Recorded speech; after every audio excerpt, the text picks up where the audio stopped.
मोहनी रे दीवानी, ए मन मोहनी मैं का कर तोर माया पढ़ा डरतै वो मोर अंतस के पिराला, तरसा डरतै वो मोर अंतस के पिराला। ए मन मोहनी तेरे दीवानी, ए मन मोहनी तेरे दीवानी, ए मन मोहनी मैं का कर तोर माया पढ़ा डरतै वो मोर अंतस के पिराला, तरसा डरतै वो मोर अंतस के पिराला।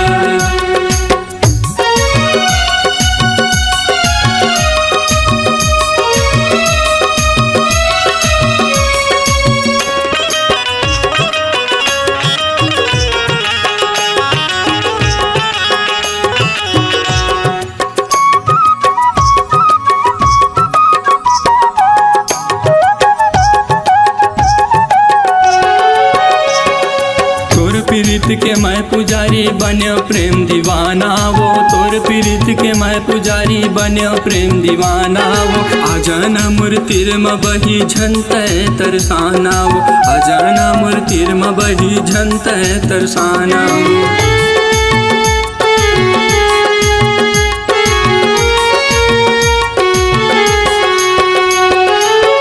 प्रीत के मैं पुजारी बन्यो प्रेम दीवाना वो, तोर प्रीत के मैं पुजारी बन्यो प्रेम दीवाना वो। आजान मूर्तिर म बही झंतै तरसाना वो, आजान मूर्तिर म बही झंतै तरसाना वो। मोर गवा के दिल के पत्थर सही हीरा,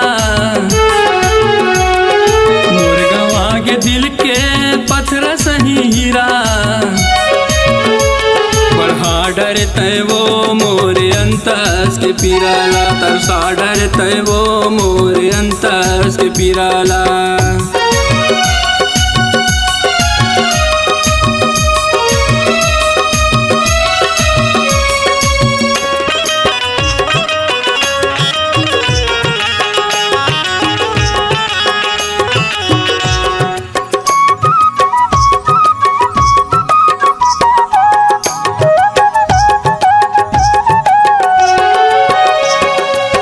करो मैं कहाँ जाऊँ बैरी है जमाना वो, का करो मैं कहाँ जाऊँ बैरी है जमाना वो। संगी साथी पूछत रही थे मारत रही थे ताना वो, संगी साथी पूछत रही थे मारत रही थे ताना वो।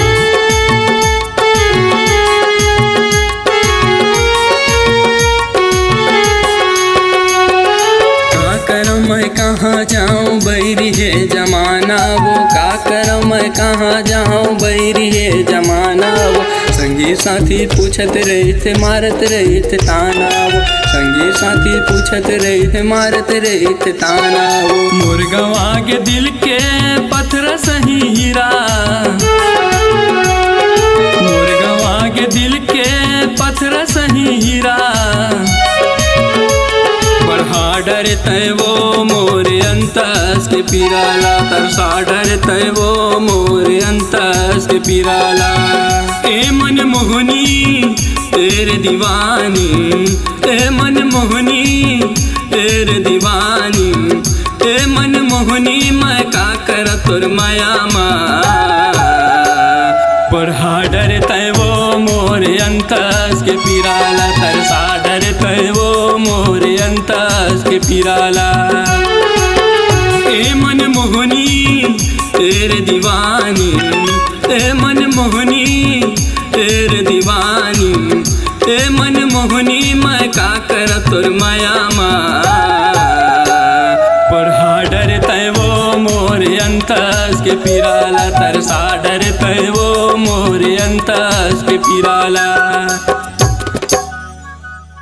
छत्तीसगढ़ी सांस्कृतिक लोक कला मंच ग्राम खैरबना एवं भटेला टोला की शानदार प्रस्तुति सजनी तौर पर माया लागे। गायक जुगेश्वर साहू एवं रमन साहू, गीतकार हैं टीकाराम साहू, कैमरामैन झामलाल साहू एवं सहयोगी कलाकार हैं फागुराम साहू, लालचंद कुंभकार।